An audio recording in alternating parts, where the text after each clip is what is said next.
So I want to talk a bit about occulted history here, and when I say We the don't talk occult, I about. don't. Are we talking about the devil, sir?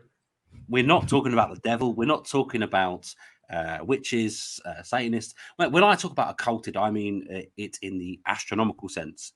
So when the moon eclipses the sun, that is called occultation, because it's masked or hidden the sun. And the word occulted simply means hidden. So when we're talking about hidden history, when I'm talking about um, our occulted history, I'm just talking about simply hidden history.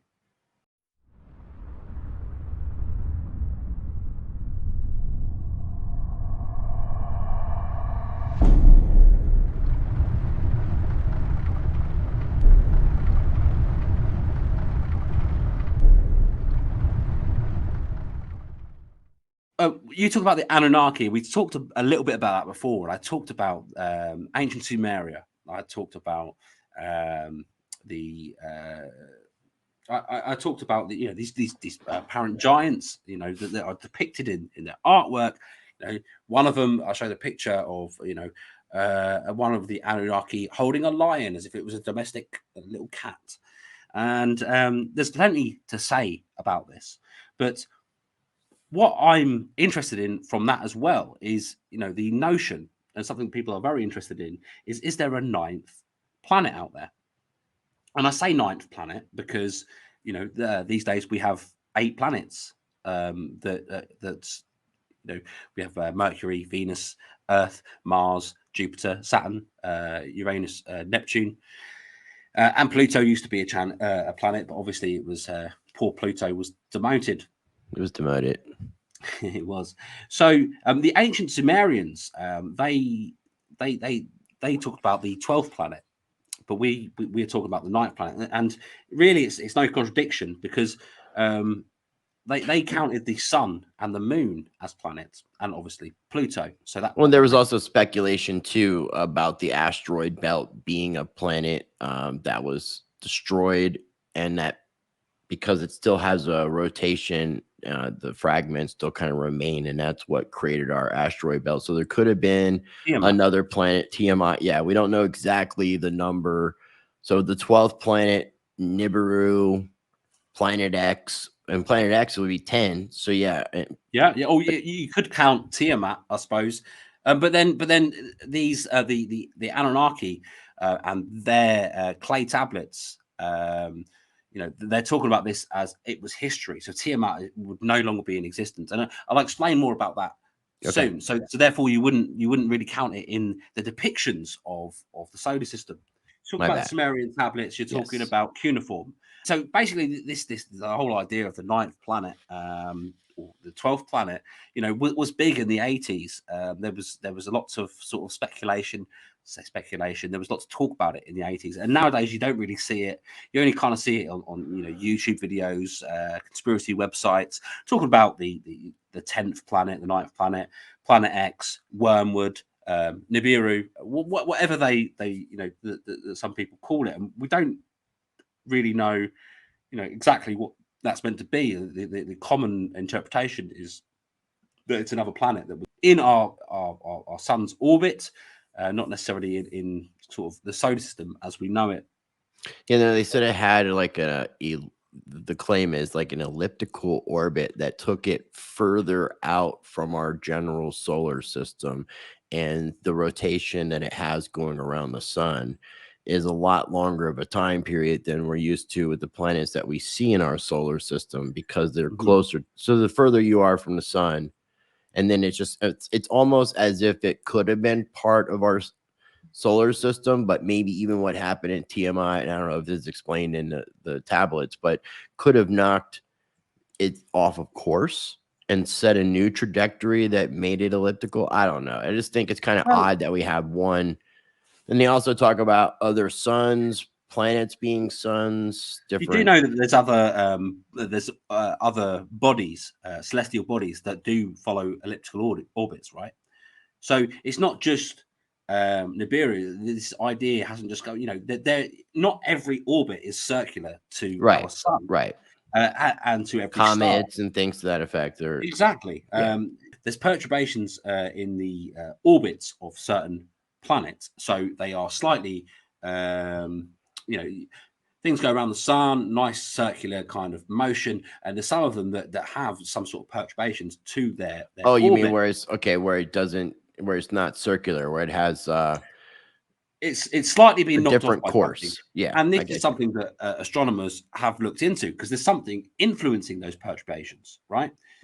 The outer planets, particularly Neptune, Uranus, there seems to be something influencing them. So, and Influencing you know, you can look this up. influencing Uranus. Yes, yeah, there's plenty of things that influence my or Uranus. However, I just had to well, make a such a Uranus bad joke old out of this joke. at some point.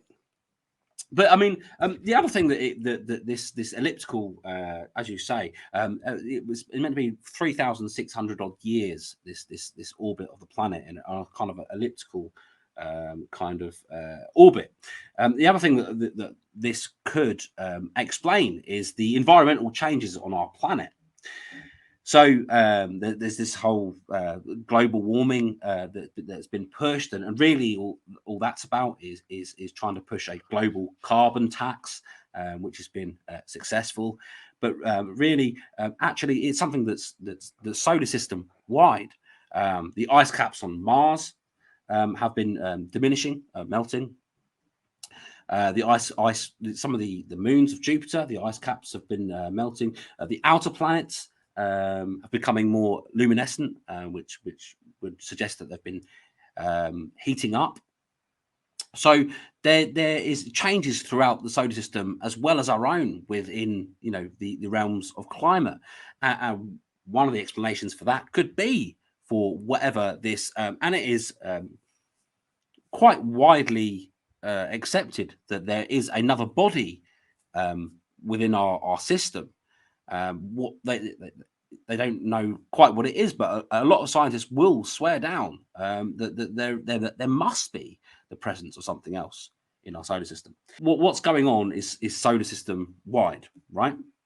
So an account of the creation of our solar system, as you kind of said, can be found in these clay tablets, these Sumerian tablets.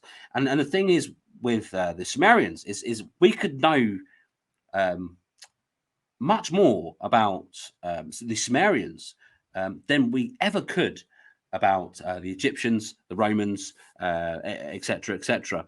They wrote all of their historical accounts down on papyrus or paper, or you know, which all got you know, eaten up over time, you know, lost in fires, burnt up, disintegrated, or lost in wars.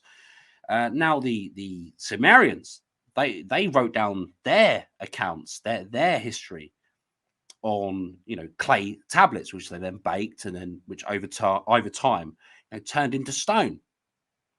And there's about 500,000 of these you know, ancient Sumerian tablets hidden in basements. Yeah, and some of them might even be like, because I've heard this, like accounting, like notes, maybe like a type of grocery list, like a to-do list or something like that, because people had the skills, and so not every single tablet was like something that was based on his history or spirituality or religion. Some of them were just literally, Mundane. yeah, and Yeah, had no real relevance, but you could still absolutely date it back and know that it was legit.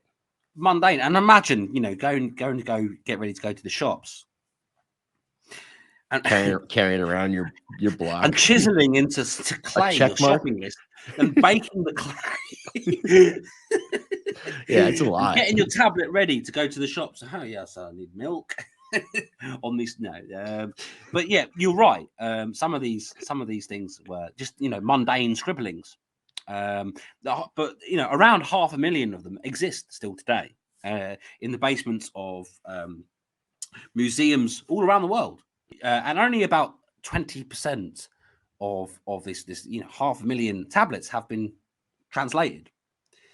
And what those translations show is a really interesting story or account, or what our attempted translations show is a really interesting story or account of the history of our solar system. These tablets are thousands of years old. A couple of thousand years older than the Bible itself, and they, as I say, show a history. And you talked about it a little bit with Tiamat. So one thing that the Sumerians did have, and which is odd for us, was they had a intimate sort of knowledge of the different planets in our solar system and their relative sizes. Mm-hmm. So they knew this information, and they could plot this information. You can see it on their their wall art and things like that. They obviously knew about the solar system. They had this knowledge. We didn't know this knowledge till much later. So this knowledge they'd written down a long time ago is put in stone. And we'd lost that knowledge. We know that the Uranus was not discovered until 1781, Neptune 1846, Pluto not until 1930, and yet they knew whereabouts relatively these different planets were and their relative sizes. So they were way ahead of us with the knowledge of the heavens in that respect. On a different side note that parallels what you're saying too, in Africa, there's an African tribe, the Dogon tribe, and they kind of, I don't know, worship or something to do with Sirius B. And so they were aware of where Sirius B was because they said that they were visited by entities from Sirius B, and they were able to pinpoint its location way before science even knew of Sirius B. So it's another thing to even back up and parallel what you're saying about things like that, which make you have to really question things, because how can some indigenous tribe that's not really a part of like what we would consider civilization, like normal civilization, because they live more attuned to their cultural way of being raised, and yet they have all this not all this, but the specific scientific knowledge of a location of a solar system that we're not even aware of. And the funny thing is you see this sort of thing throughout different civilizations. Mm-hmm. I mean, in Egypt, the Giza Plateau is shaped in it like perfectly into the constellation one of of the constellations, yeah, Orion, yeah, which is wild that they're able to do that. It's wild, and I'm sure a lot of you out there have seen the resemblance to the configuration there to a modern day computer chip. I mean, the resemblance is crazy. Yeah, no, it is. And it makes you wonder, whether a computer chip and the intelligence within that, whether it's some sort of kind of power grid, which has been suggested by. Well, then you can go into some other completely not different but parallel rabbit hole and talk about us living in a simulated reality, because then some of those things would be a lot more easily explained. Well, yeah, coding. Yeah, how does any of these things make sense? Well, if you imagine it in that perspective, but then it's like you could drive yourself crazy, and that's where, unfortunately, I said earlier, the Kool-Aid is strong. Because there are some people that start to listen to this information, and whether something in their life is just not right and they're not happy with themselves, and they grasp towards these false realities that they make their actual reality. And now it's, I'm a starseed, and I've come, I chose to be here in this time period so I can deliver this information to you specifically, right now at this very time. I chose this in a previous life. It's difficult because if there's so much out there, it might not there's so much out there that people are probably going to hate me after this, but no. And people already do hate me. But the thing is there's so much out there that this can branch from. Was the first point I wanted to make, which was the point that you were making, where you could go into this, you could go into that. Exactly. And I'm trying to keep on track into this one kind of branch, which is I know, my bad. I'll reel us back it's not in. your bad. I'm already going off as well, talking about these different things. It's difficult to try and stay on track, isn't it? Because suddenly it becomes a mess of all these different things. And you're talking about people, how they need something in their life, and yet the starseed stuff. There could be some sort of one indigo children. I'm not saying there's no legitimacy to it, but I can't say that everybody is this is.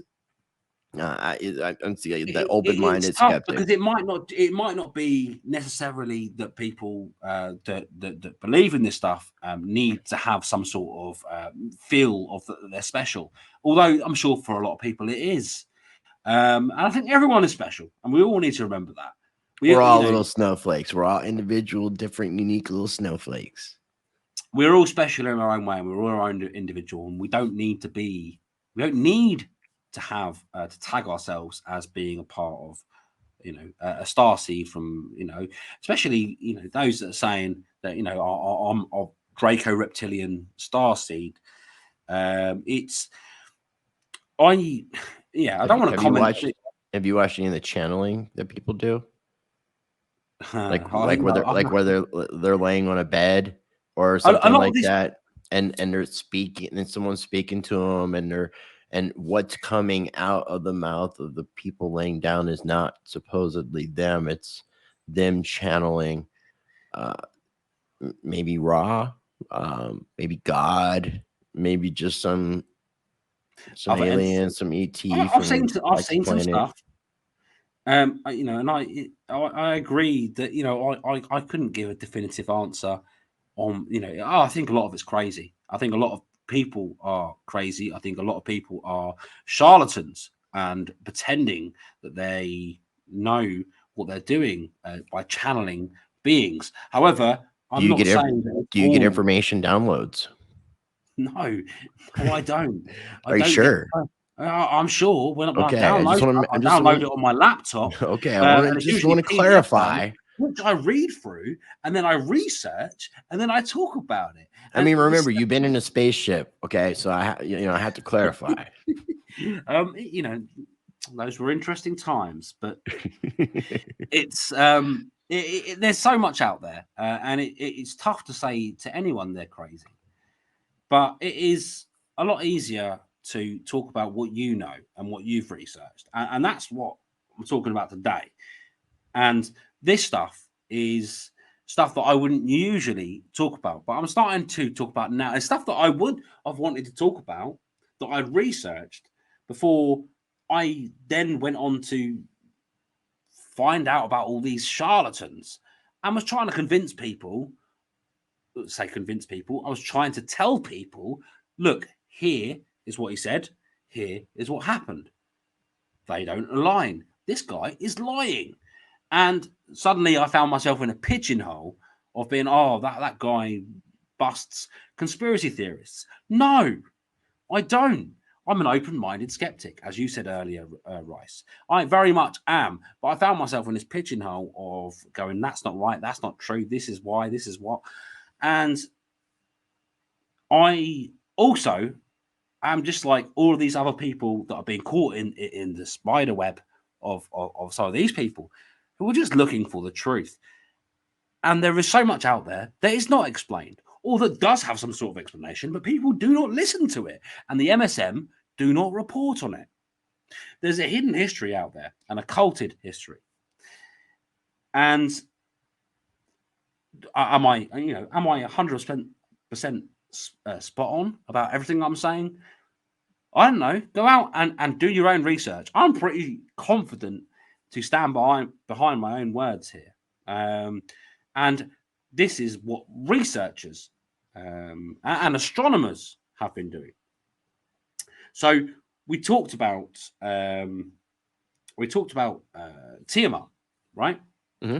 So according to the ancient Sumerian tablets, just to paint the story, because painfully we're getting there now to talk about what actually they, the account that they did say, and they said that everything started with this huge planet, much bigger than Earth, called Tiamat, as we'd said, a very watery planet, which was located between Mars and Jupiter. The tablets told us of this war of the heavens, right?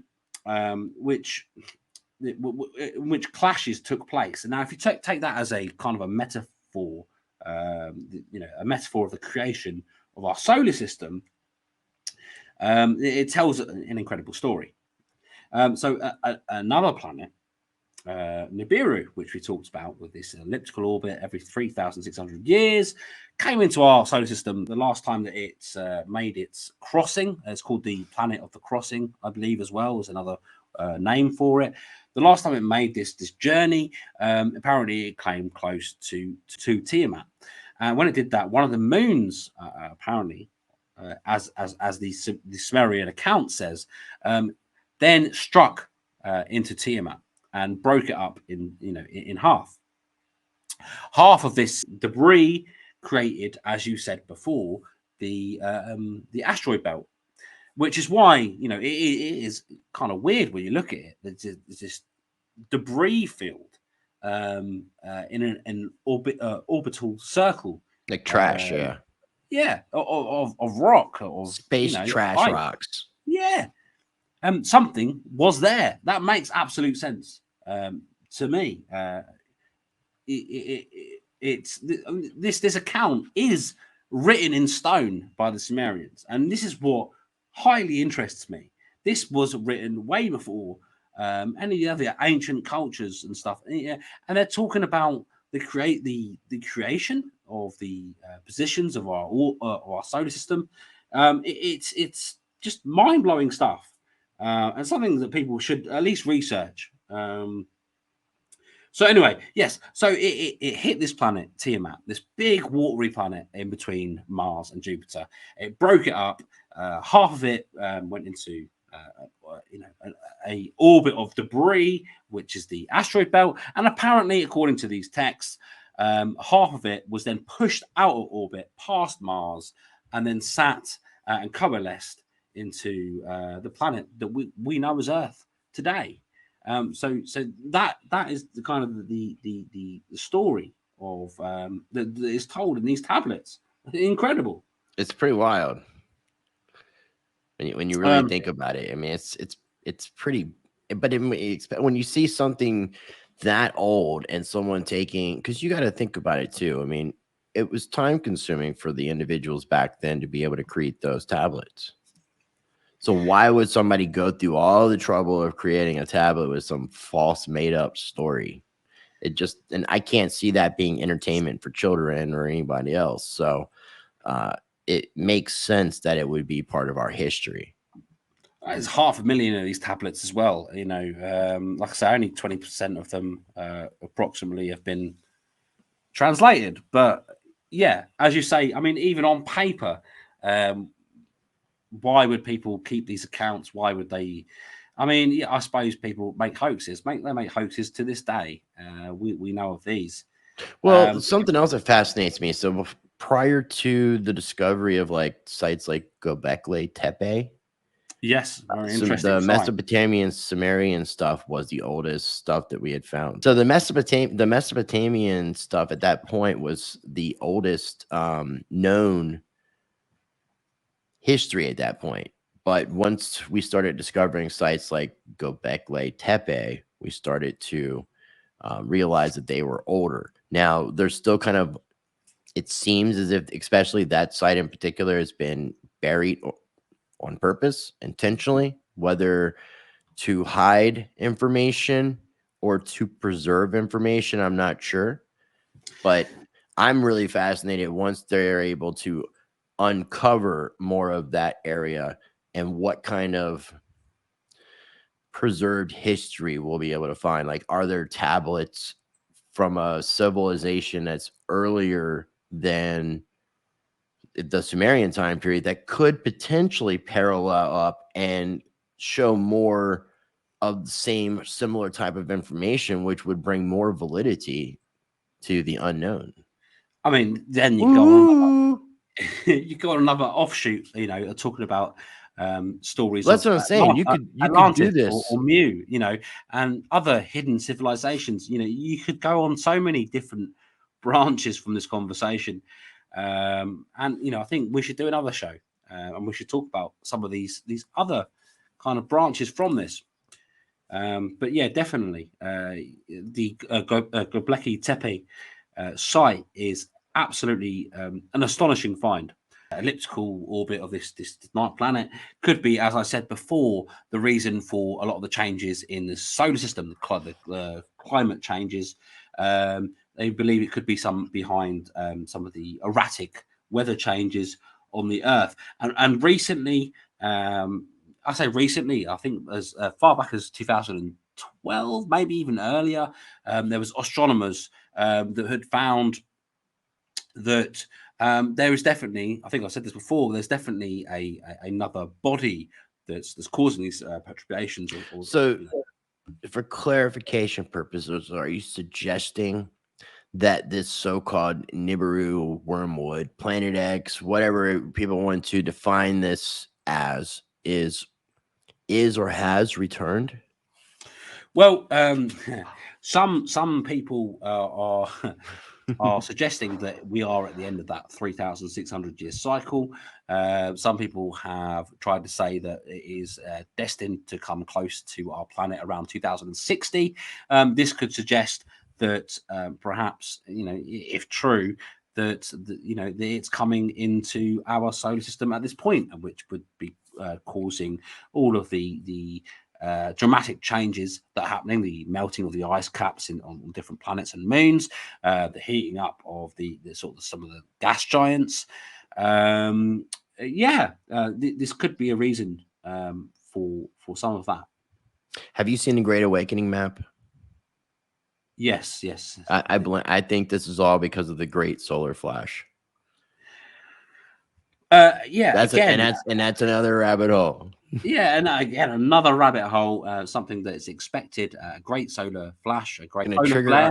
It's going to trigger our DNA, and we is going to ascend, my friend. Ascend. Yeah, we got a hashtag. Ascend, my friend. A hashtag ascend my friend, but also a hashtag major EMP destruction, taking out all of our communications. And people can look up the Carrington event that took place, I think, in the 1800s, if they want to get an idea of what we're talking about in a little bit more detail. And that's an interesting realm of research too, the Carrington event.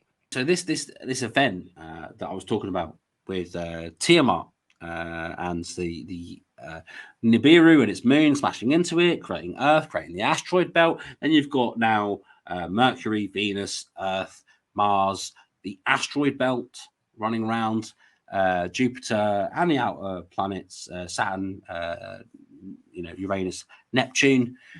And this could explain many things if this were to be true. One of them being the origin of comets. So, you know, comets are like what ice balls basically running around space and, orbiting our Earth. Are they perhaps remnants of this event, debris? So that's interesting to think about. Then where do they come from? It could be bits of debris from the destruction of the planet Tiamat, and there's plenty of other things to say. There's plenty of other weird things about our solar system. It's also really interesting, especially from the United States perspective, about disclosure. About I forget what the term that they use for what they call UFOs, like UAP or something. UAPs. Yeah, so I mean, and then Congress here in the United States ordering the Pentagon to disclose information. Very interesting when you look at that. Also, since you're in the UK, I'm not sure how far you are from Buckingham Palace, but I've been there. Have you not seen my videos? Yeah, I have, but I'm just not sure if like how far you are in location. I don't want you to tell me and give up your stuff, but point being is I've heard that there were UFOs and extraterrestrials that are trying to pay their respects to your queen. Come on now. No, for real, man. Like, and this is like, I think it was on one of the, I'm not going to say this is a factual source, but this comes from, I think, a video I watched yesterday from one of the recent videos on Anonymous Official YouTube channel. I've not heard of it. And there was somebody in either the British media or something that was talking about this and saying Someone in that the British media was talking about this. I'm gonna have to look this up. I'm thinking it's British media, but yeah, they were showing a bunch of images or images of a bunch of different things that could have been UAPs in the sky. And then some people were also saying it could have been drones, and some people were like it could have been Starlink and all kinds of different things. But this is apparently above Buckingham Palace or wherever. I don't know, because the joke was, whether it's a joke, that they wanted to pay their respects to your queen. God save the queen, the lizard queen. Well, you know, you would think if these guys have been especially at the keeping so elusive to the especially point at the where we still reptilian. have to question whether, you know, UFOs are true. I mean, I don't have to. I've seen them with my bare eyes in daylight as well. But for the collective to have to question whether they're true, unless it's time now for, you know, disclosure, whether now it's controlled disclosure, Project Bluebeam. Let's send a load of UFOs above Buckingham Palace on the Queen's death. But otherwise, Right, but I mean, I would think it would be ridiculous. The timing is kind of interesting, though, if you think about the return of this planet and possibly the planet and the return of possibly, if we were created from genetic modification, our creators. So I mean, it's just fascinating because I mean, if you would have said this 50 years ago, we didn't have government agencies talking about the validity of these things existing, whether or not they're extraterrestrial, or whether or not it's advanced hidden technology. Well, I mean, we did with Project Blue Book and with but it was private. It was top secret information for a long period of time. Like now it's public. It wasn't out there information. Yeah, absolutely. So that's the only interesting parallel that I wanted to highlight.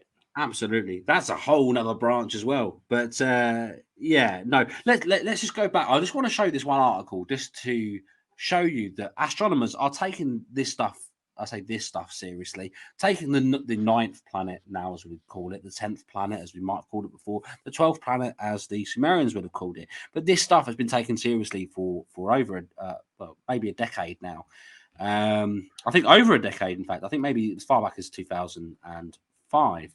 But this is a recent article, and there are many others like it. So if you don't like the source, research yourself. You'll see others. But I particularly liked this one. Astronomers narrow in on mysterious planet 9's location. Astronomers may be on the verge of the biggest discovery in decades. A giant ninth planet may be roaming around in the far reaches of the solar system, and they're trying to find it. Matthew Belayakoff, a student in the University of Pennsylvania's Department of Physics and Astronomy, was recently joined in the search.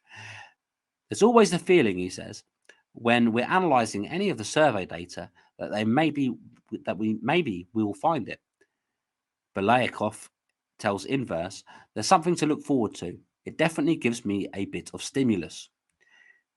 Planet 9 is a hypothetical Neptune-sized planet that, if it exists, orbits our sun in a highly elongated orbit that lies far beyond Pluto.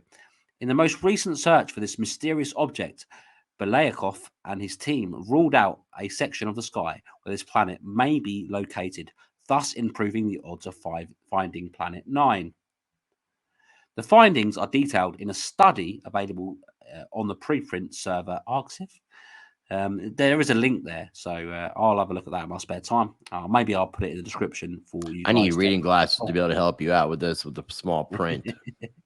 I'm getting older and I realize these are blue light blockers, but I need to get prescription blue light blockers. What is Planet 9? In January 2015, a team of astronomers from the California Institute of Technology, Caltech, stumbled upon a potentially groundbreaking discovery. The alignment of several of the most distant worlds in our solar system seem to all have the same perihelion, or closest point to the sun. This suggested that something big had to have pulled them into these orbits and flung them out hundreds of times the distance between the sun and the Earth. Well, there you go, that's interesting. All this suggested a roughly Neptune-sized world, so distant that it hadn't even ever been spotted. Caltech astronomers Konstantin Batygin and Michael Brown dubbed it Planet 9. This hypothetical planet may have a mass that's about 10 times the size of Earth and an orbit about 20 times farther from the Sun than Neptune. The eighth and farthest known planet from the Sun, Planet 9, may take between 10,000 and 20,000 Earth years to complete one orbit around the Sun, according to NASA. That's very different to the 3,600 years that has been previously been put forward around this. Kat Volk, associate staff scientist at the University of Arizona's Lunar and Planetary Laboratory, who was not involved in the recent study, is skeptical of Planet 9's existence. And she says, the evidence is mixed. Volk tells Inverse. There are disagreements about how strong the evidence is for the specific Planet 9 that has been proposed, but there are definitely some interesting things going on in the most distant trans-Neptunian objects. Although science community is divided on whether or not Planet 9 exists, most are united in the search for this object, whether it be solar system planet or an odd, ginormous object lurking in the distance. What's new? For the latest search efforts, a team of scientists behind the new study turned to a survey designed to find another cosmic mystery, dark energy. The Dark Energy Survey is an international effort to map hundreds of millions of galaxies in order to reveal the nature of dark energy. The Dark Energy Survey has some of the most deepest resolution images, which means we can see objects that are 100 times fainter than in other surveys, Belayakov says. So it provides us with much deeper coverage, and we can eliminate most of all potential candidates that we've generated. The team generated 100,000 simulated objects that may potentially be Planet 9 based on hypothetical models of its mass and possible distance. They looked through the data gathered by DES to see how many of these 100,000 objects it would capture. They injected a bunch of hypothesized Planet 9s into a model of the solar system and asked how many of these have been detected with the Dark Energy Survey, Volk says. There's a lot of unknowns, but it's a good example using the survey data to try and find a Planet 9. By doing so, they were able to eliminate about 5% of the places the sky covered by DES where these potential objects were not found. So basically, we're pretty confident we don't need to search this area again, Belayakov says. Why it matters. Although it currently exists as a hypothetical ninth planet, the discovery of a new addition to the solar system would greatly alter scientists' understanding of how it formed. We would have to try and figure out how it got up there, Volk says. That tells us something about the formation of the environment of our early solar system.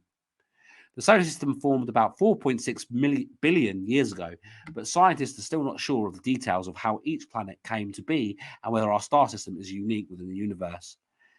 The existence of Planet 9, confirmed, is going to change a lot of our perceptions about how the outer reaches of our solar system work, Belikov says. When we have confirmed Planet 9, Planet 9, we can make much more accurate predictions in terms of gravity models of the solar system. What's next? The search for Planet 9 continues.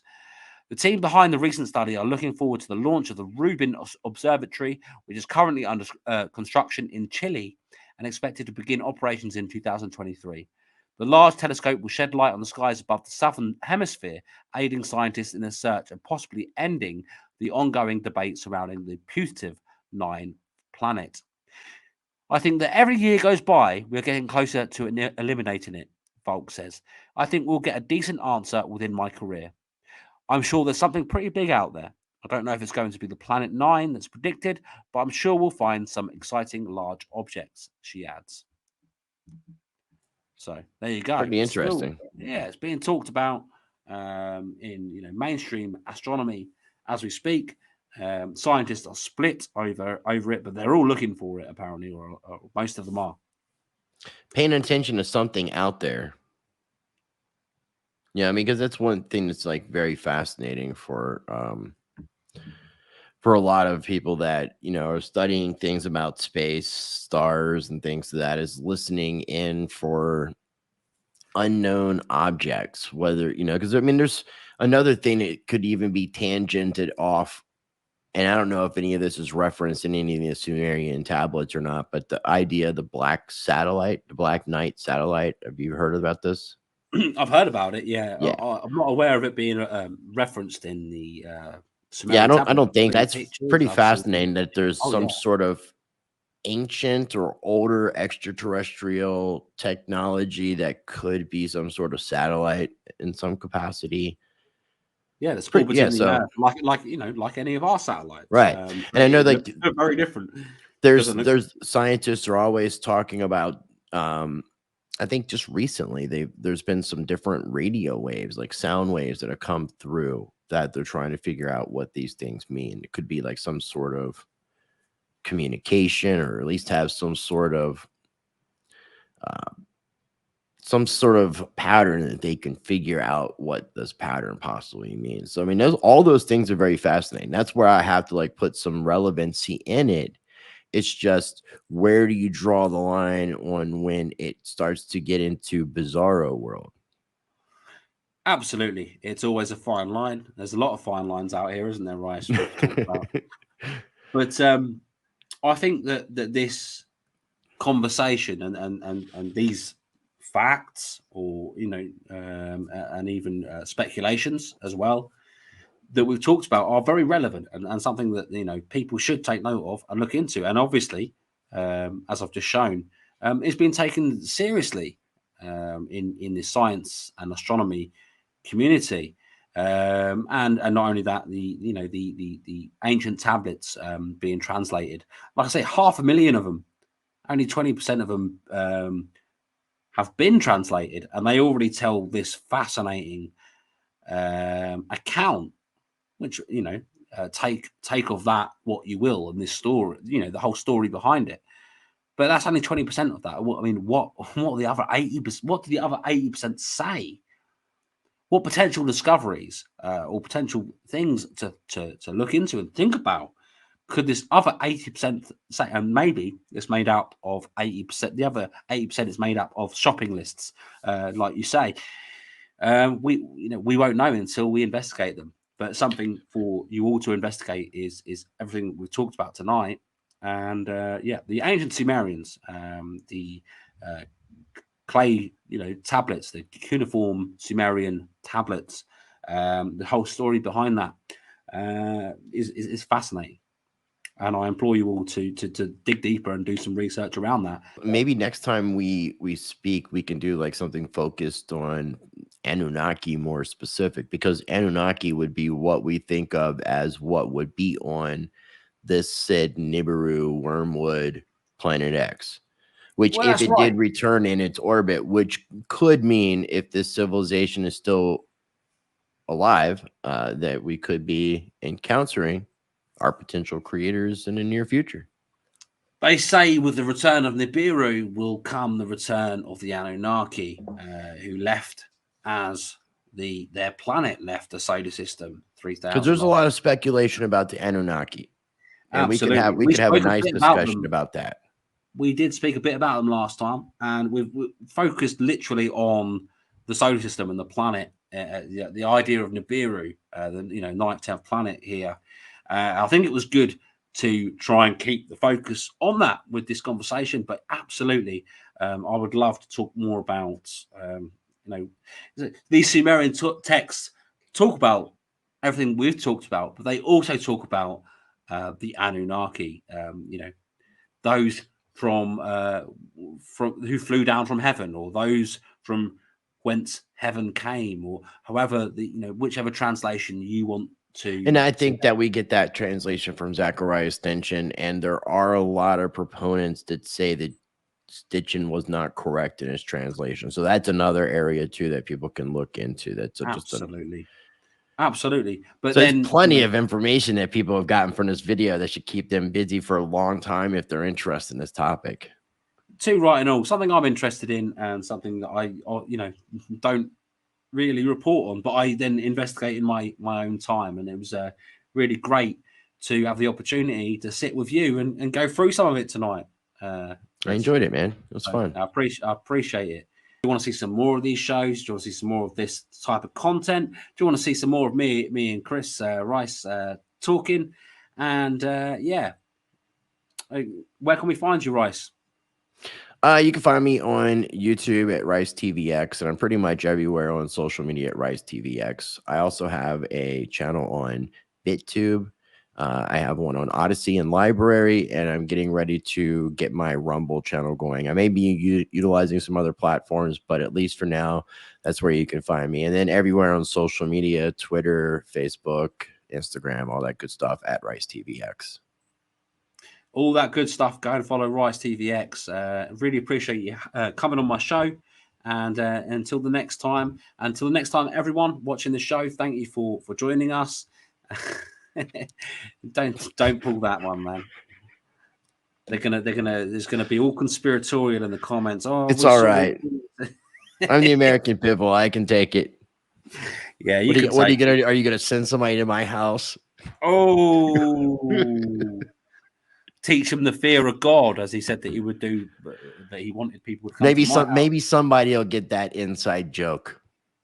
I'm sure a lot of people watching will get the. I was actually just doing my monocle from the Monopoly. All that was. Yeah, I'm just being so you know, there's going to be somebody thinks that hard. If somebody, that's fine. If somebody, and I love it because there's no such thing as bad promotion. And I'm definitely, if somebody was to watch my channel and somebody was to just kind of spend a little bit of time getting to know who I am, I'm sure they'll realize that I'm a sarcastic ass. And obviously I like to make fun of things and mock it. And that's what I like to do. So I'm mocking those mofos. Well, the problem with the world today, though, is that people aren't that intelligent and don't look into things, and they just go, "Oh yeah, well we saw this," and that's that. Well, what does this mean? It cancels each other out, apparently. Especially, what about if I move my fingers? Does that add a different element to it? It definitely makes you look strange. I'll tell you that. Stranger than fiction. No, I just tell people to bring it. There you go. Guys, thank you very much for joining us. Until next time, follow Rice, of course, and follow MC Truth. Cheers, guys. Good night.